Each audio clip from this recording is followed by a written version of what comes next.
Revision 4 मई 2024 ये ढूंढ रहे हो?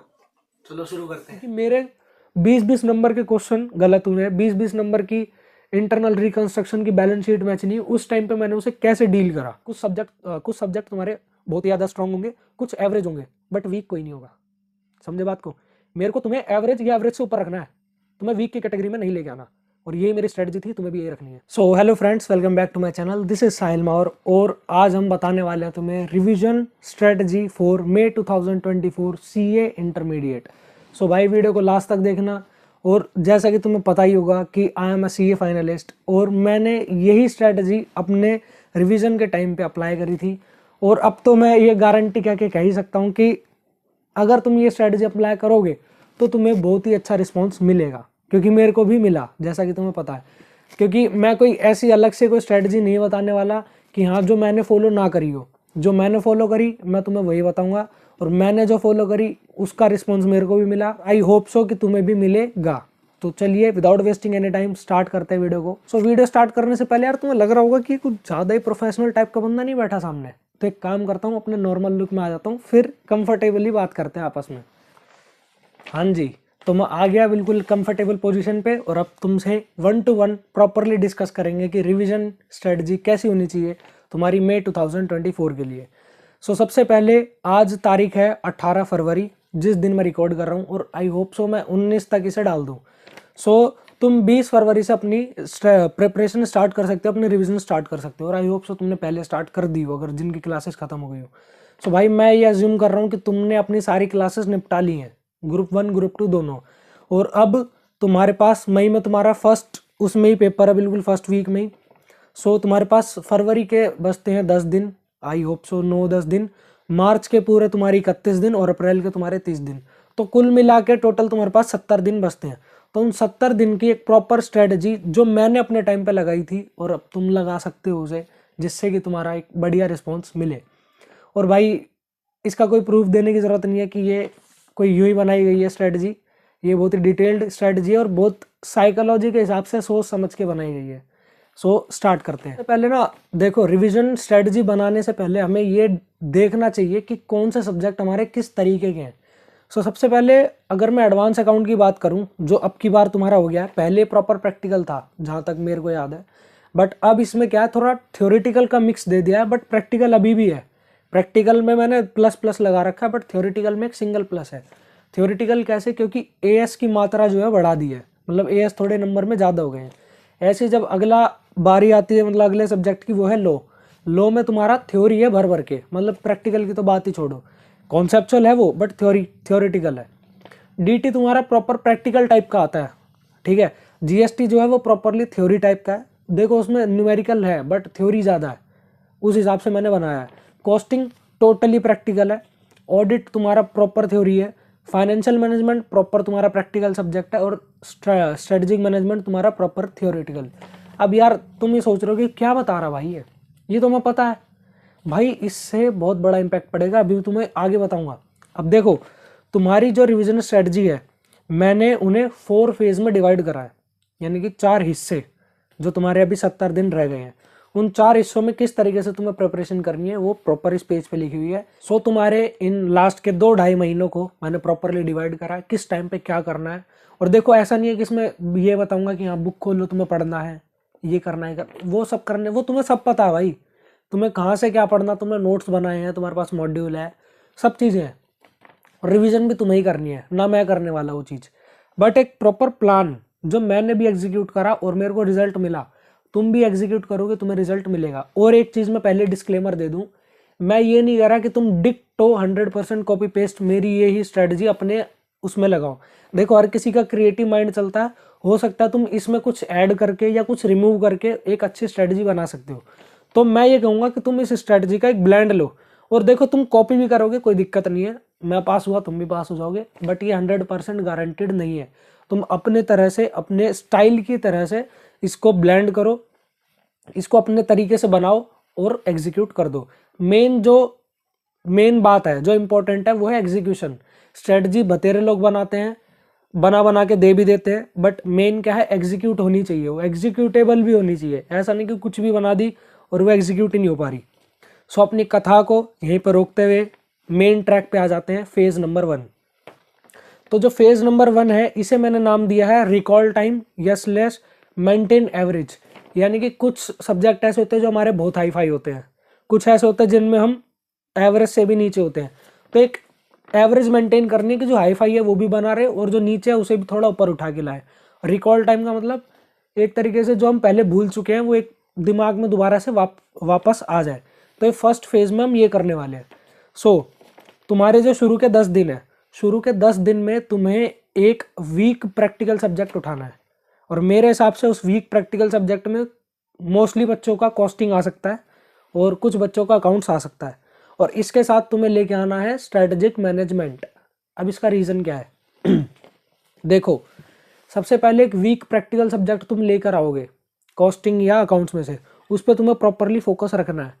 प्रॉपर फोकस क्यों होएगा और सबसे वीक सब्जेक्ट प्रैक्टिकल वाला मैंने क्यों लगवाया यहाँ पे, साइकोलॉजी समझो। तुम रिवीजन स्टार्ट ही कर रहे होगे, तुम्हारे अंदर भर भर के जोश होगा, ये तुम लास्ट के दिनों में इतना जोश नहीं होगा तुम्हारे अंदर, मेरे को भी पता है बात, मेरे साथ भी हुआ था। कुछ एक्सेप्शन ही होते हैं जिनके अंदर शुरू से लेकर लास्ट तक जोश रहता है। सो शुरू में तुम्हारे पास जोश होगा तो तुम अपने एक प्रैक्टिकल सब्जेक्ट को जो तुम्हारा बहुत वीक है उसे तुम बहुत अच्छा सुधार सकते हो। मैंने अपना कॉस्टिंग सुधारा था, मैं कॉस्टिंग में 20 नंबर लायक भी नहीं था, मेरी एग्जाम्शन आ गई उसमें, ठीक है। और इसके साथ तुम स्ट्रेटेजिक मैनेजमेंट लेके चलोगे।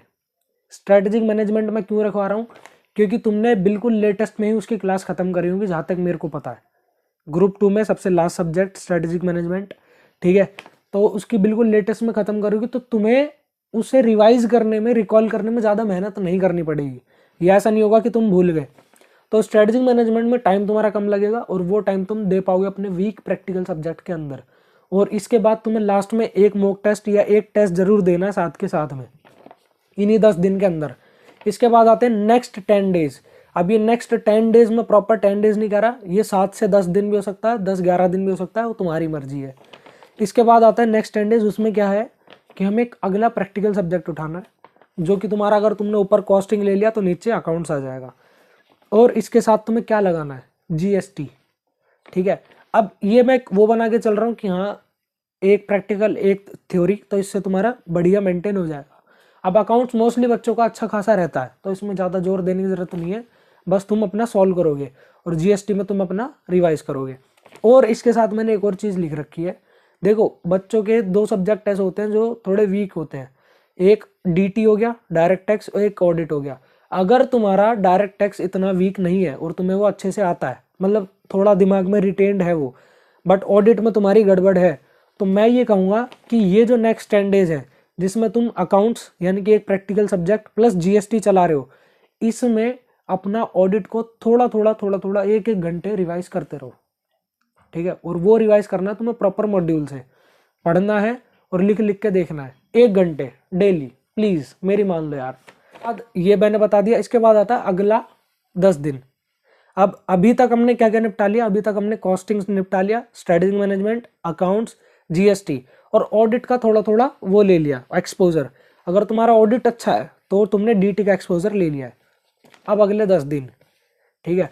अब अगले 10 दिन तुम्हें क्या करना है, डायरेक्ट टैक्स, ठीक है। डायरेक्ट टैक्स तुम स्टार्ट करोगे प्लस उसके साथ करोगे ऑडिट। अब इन दोनों में से मैंने दोनों यहाँ पर क्यों रखे, क्योंकि इन दोनों में से किसी एक सब्जेक्ट को तुम पहले से 10 दिन पहले से थोड़ा पढ़ते हुए आ रहे हो, तो एक की साइड थोड़ा कम प्रेशर रहेगा, दूसरे की साइड अच्छा खासा तुम एक्सपोजर दे सकते हो, ठीक है। और DT में तुम्हें प्रैक्टिकल मतलब सॉल्व करना ही है और ऑडिट में तुम्हें टेस्ट देना ही देना है, कंपलसरी है, कोई ऑप्शन नहीं है तुम्हारे पास। अब देखो DT के लिए मैं तुम्हें एक और खास बात बता दूं, तुम लिख लेना इस चीज़ को कि DT में जो पहले इंपॉर्टेंट चैप्टर हैं, जैसे मान लो एक बेसिक वाला जो चैप्टर होता है जिसमें टैक्स कैलकुलेशन होती है वो, और 5 हेड, इन सबको तुम एक दिन दे सकते हो, ठीक है। और तुम जैसे IFOS है तो उसको कैपिटल गेन के साथ मर्ज करके ऐसे करके, या HP के साथ हाउस प्रॉपर्टी के साथ मर्ज करके 1 दिन में निपटा सकते हो। और बचे लास्ट के जो मिसलेनियस चैप्टर हैं, एडवांस टैक्स, TDS TCS या डिडक्शन, इन सबको 2-3 चैप्टर को 1 दिन में निपटाओ। ऐसे हो गए 10 दिन में, इतनी जल्दी खत्म नहीं होता, बट तुम्हें करना पड़ेगा क्योंकि भाई अच्छे खासे घंटे हैं तुम्हारे पास पढ़ने के लिए और तुम्हें प्रैक्टिकल क्वेश्चन भाई सॉल्व करने हैं, अच्छे से लेके बैठना और करना है तुम्हें सॉल्व। इसके बाद last 10 days of phase 1, last 10 days हो गया, मतलब अभी तक हमें 30 दिन हो चुके हैं पढ़ते हुए। लास्ट 10 डेज में तुम्हारे जो लास्ट के चैप्टर बचते हैं, लास्ट के सब्जेक्ट जो बचते हैं वो है फाइनेंशियल मैनेजमेंट और लॉ। अब मैंने लॉ को लास्ट में इसलिए रखा है क्योंकि देखो लॉ में ना तुम्हारा याद करने वाला सिस्टम ज़्यादा है, और तुमने इंटर की लॉ पढ़ ली होगी तो तुम्हें पता लग गया होगा कि कितनी चीज़ें कितनी डिटेल में जाके याद तुम्हें करनी है, कितने days, 30 days, 60 days, 300 days, ROC, compliance, ये वो काफ़ी सारी चीज़ें हैं जो तुम्हें याद रखनी है। तो इसलिए मैंने लॉ को थोड़ा सा लास्ट में रखा है, और साथ के साथ फाइनेंशियल मैनेजमेंट जो कि इंटरेस्टिंग सब्जेक्ट है। और एक तुम लॉ में एक चीज़ कर सकते हो कि 10 इंपॉर्टेंट सेक्शंस, देखो हर एक चैप्टर में जैसे मान लो 30-40 सेक्शंस है, तो उसमें सिर्फ 7-8 सेक्शन होते हैं जो इंपॉर्टेंट होते हैं और उन्हीं से क्वेश्चन आता है। ये तुम्हें पता है, नहीं पता तो तुम थोड़ा सा रिसर्च करो इस बारे में, PYQs लाओ, और अगर तुम्हारे पास इतना टाइम नहीं बच रहा है, मैं हूँ ना, मेरे को कमेंट में आके बोलो, मैं तुम्हारे लिए काम करूँगा। इंपॉर्टेंट सेक्शंस की लिस्ट मैं तुम्हारे लिए प्रिपेयर करूँगा और थोड़ा उसके अंदर भी डिटेल में बता दूंगा। अब लॉ में तुम्हें क्या करना है, 10 important section with section number तुम्हें याद करने डेली, बहुत फायदा देगा। बस 10 नहीं, 5 कर लो, तुम 3 कर लो डेली, बट डेली करो कंसिस्टेंटली। यहाँ पर हमारा फेज 1 होता है समाप्त। फेज 1 में हमने सारा कुछ रिकॉल कर लिया, जो हमारे सब्जेक्ट वीक थे उन्हें थोड़ा सा ऊपर लेके आए, एक एवरेज मेंटेन करा। ये सब करने के बाद अब चलते हैं हम फेज 2 पे। जो सेकंड फेज है इसमें हम देने वाले हैं मॉक टेस्ट। अब मॉक टेस्ट क्यों देने वाले हैं भाई, हमने सारा रिवाइज कर लिया है, सब कुछ हमारे दिमाग में आ गया है, बट अभी तक हमारी प्रॉपर लेवल पे प्रैक्टिस नहीं हुई है। और मैं ये नहीं कह रहा कि इन मॉक टेस्ट को देते टाइम तुम्हारे माइंड में ये एक्सपेक्टेशंस हो कि मैं हर किसी में 60 नंबर पार कर दूंगा या हर किसी में पास हो जाऊंगा, ऐसा नहीं है। इस मॉक टेस्ट से तुम्हें ये पता लगेगा कि किस सब्जेक्ट में कहाँ तुम्हारा वीक पॉइंट है, ठीक है। सो सेकंड फेज में तुम्हें proper scheduled mock test with timer देना है, ठीक है, और चेक करना तुम्हें बाद में, ठीक है। बस टेस्ट दे दो, रख दो एक साइड में, टेस्ट दे दो, रख दो। और आई थिंक तुम्हारे मॉक टेस्ट सीरीज 1 भी आएगी तो तुम उसे भी देख सकते हो, या कोई PYQ उठा लो। अब इससे तुम्हारा एक फ़ायदा होगा, तुम्हें ये एक एक दिन के गैप पे नहीं देने हैं, तुम्हें डेली देने हैं। तो जैसे मान लो आज मैंने दिन में 2 बजे चालू करा, ठीक है, 2 बजे चालू करा, अपना करना सॉल्व करा स्टार्ट, 5 बजे रोक दिया, उसे रख दिया। अब तुम 1-1.5 घंटे जो भी अपना रेस्ट करो, फ़ोन चलाओ, कुछ भी करो, बाहर घूम आओ, और उसके बाद रात को 8-9 बजे तुम अपनी अगले पेपर की, यानी कि जैसे मान लो आज अकाउंट्स का दिया है तो लॉ की अपनी रिवीजन स्टार्ट कर दो। और ये रिवीजन तुम करते रहो, रात तक करो, सो जाओ तसल्ली से, कोई दिक्कत नहीं है। उठ के भी थोड़ा 2 बजे तक, 1:30 बजे तक करो। और मैं ये कहूँगा कि जितना तुम्हें ट्रैवल का टाइम लगता है उससे पहले, यानी कि 12 बजे अपनी रिवीजन बंद कर दो, ठीक है। उसके बाद 2 बजे तुम अगला पेपर दे दो। इससे तुम्हें 1.5 दिन में रिवाइज करने की जगह 0.75 या 0.8 दिन में तुम्हें रिवाइज करना आ जाएगा, ठीक है। सो भाई प्रेशर जितना अपने दिमाग पे लोगे उतना तुम अच्छा परफॉर्म कर पाओगे एग्जाम में। एग्जाम में प्रेशर नहीं आएगा। अभी अगर तुमने प्रेशर ले लिया तो अभी तुम वो रिवीजन करना उसकी कोशिश करो। देखो मैं ये नहीं कह रहा कि तुम आधे दिन में या 0.75 डेज में तुम पूरा रिवाइज कर सकते हो, पूरा लो रिवाइज कर सकते हो, ऐसा नहीं है। जितना हो सके उतना करो, कोशिश करो, हो जाएगा। अब इसके बाद 6 दिन तुम्हारे पेपर चलेंगे ये मॉक टेस्ट। इसके बाद 1 दिन रखो जिसमें तुम सारे पेपर चेक करो, और सारे पेपरों को चेक करने के बाद ये एनालाइज करो कि तुम्हारे किस सब्जेक्ट में, किस चैप्टर में दिक्कत आ रही है। कोई ऐसा सब्जेक्ट ही होगा जो पूरा ही दिक्कत वाला होता है, हर किसी का होता है, मेरा भी था। और कोई ऐसा एक चैप्टर भी हो सकता है, 2-3 चैप्टर भी हो सकते हैं कि एक ये पूरा सब्जेक्ट तो मेरा बढ़िया है बट इन चैप्टर में दिक्कत है। जैसे मान लो DT है, DT मेरा अच्छा खासा है, बट TDS, PGBP और ये कैपिटल गेन, इन तीनों में दिक्कत आती है मेरे को। तो ये मैंने लिख लिया।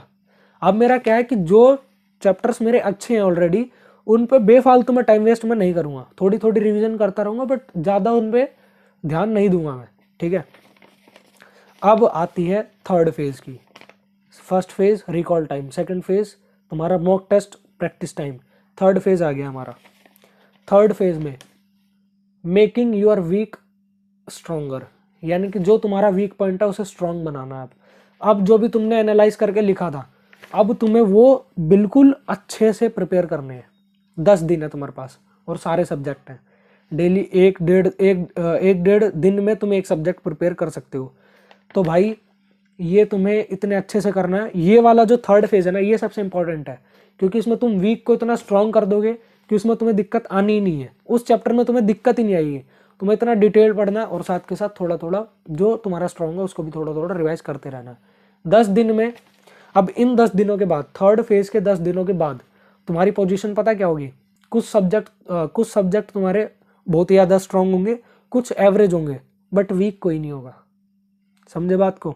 मेरे को तुम्हें एवरेज या एवरेज से ऊपर रखना है, तुम्हें वीक की कैटेगरी में नहीं लेके आना, और यही मेरी स्ट्रेटजी थी, तुम्हें भी यही रखनी है। अब तुम्हें क्या करना है, देखो अभी तक तुम्हारे कितने दिन हो गए हैं? 40 दिन फर्स्ट फेज के, ठीक है, 7 दिन मतलब 6 दिन टेस्ट के और 1 दिन चेकिंग का, कितने हो गए? 47 दिन और 10 दिन कितने हो गए? 57 डेज।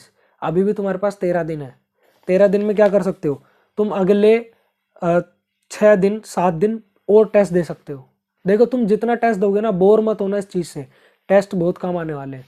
अगले 13 दिन में तुम और टेस्ट दो, मॉक टेस्ट दो प्रॉपर टाइमिंग लगा के। अब ये अगर तुम मॉक टेस्ट दोगे ना, मतलब थर्ड फेज के बाद जो मॉक टेस्ट दोगे वो तुम्हारा रिजल्ट डिसाइड करेगा, क्योंकि अब तुम हर किसी में पास होने चाहिए, और जिस में तुम्हें एग्जाम्शन चाहिए उसमें एग्जाम्शन आनी चाहिए अब, ठीक है। और PYQs उठाना, मॉक टेस्ट नहीं।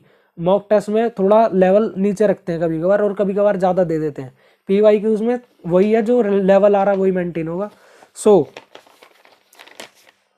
समझ आ गया? प्रॉपर मॉक टेस्ट देना है थर्ड फेज के बाद, और यही तुम्हारा रिजल्ट डिसाइड करेगा। अब जो हमारा फोर्थ फेज आता है, फोर्थ फेज किस चीज़ का है कि तुम्हें 3 दिन या 2.5 दिन रखने अकाउंट्स के लिए, जो अकाउंट्स का तुम्हारा पेपर है उससे 3 या 2.5 दिन पहले, और उस 3 या 2.5 दिन के साथ साथ तुम्हें लो को भी थोड़ा थोड़ा रिवाइज करते रहना है, और लास्ट वाले दिन तो तुम्हें अकाउंट्स ही रिवाइज करनी है। ऐसे करके अब तुम्हारा उसके बाद 1.5 दिन तुम्हारे एग्जाम के चलते रहेंगे, और ये तुम्हारी प्रॉपर एक स्ट्रेटजी तैयार। अगर किसी को ऐसा लग रहा हो कि यार तुमने बता दिया, मैंने सुन भी लिया, मैंने समझ भी लिया, सब कुछ हो गया, बट इस पेज को ही मेरे को दे दो, भाई PDF तुम्हें डिस्क्रिप्शन में मिल जाएगा, मैंने शुरू में भी बोला था।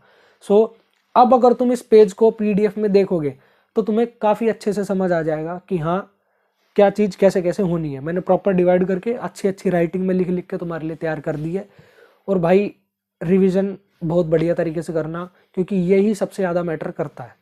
और एक और चीज़ मैं बता दूं, रिवीजन के बाद क्या मैटर करता है, वो 3 घंटे में तुम क्या लिख के आने वाले हो।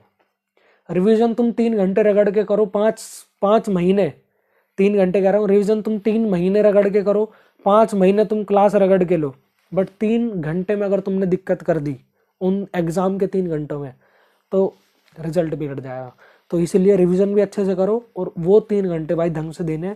और उन 3 घंटों को देने से पहले मैं एक वीडियो ज़रूर लेके आऊँगा कि तुम्हें वो 3 घंटे कैसे मैनेज करने हैं, और इसको कमेंट में ज़रूर बताना कि वो वीडियो आनी चाहिए या नहीं। मतलब थोड़ा वो प्रेशर हैंडल करने का सीन, क्योंकि मेरे 20-20 नंबर के क्वेश्चन गलत हुए हैं, 20-20 नंबर की इंटरनल रिकंस्ट्रक्शन की बैलेंस शीट मैच नहीं, उस टाइम पे मैंने उसे कैसे डील करा। ये इसकी वीडियो आनी चाहिए या नहीं आनी चाहिए, कमेंट में बताना। बाकी कैसी लगी तुम्हें वीडियो, लाइक करके बताओ, कमेंट में बताओ, और सब्सक्राइब कर देना चैनल को। साथ के साथ टेलीग्राम चैनल ज्वाइन कर लेना, डिस्क्रिप्शन में तुम्हें लिंक मिल जाएगी। इंस्टाग्राम पे भाई को फॉलो कर सकते हो तुम, ठीक है, और साथ के साथ वहाँ पे अपन बात भी कर सकते हैं किसी भी डाउट से रिलेटेड। मिलते हैं आपसे नेक्स्ट वीडियो में। Thank you and peace out.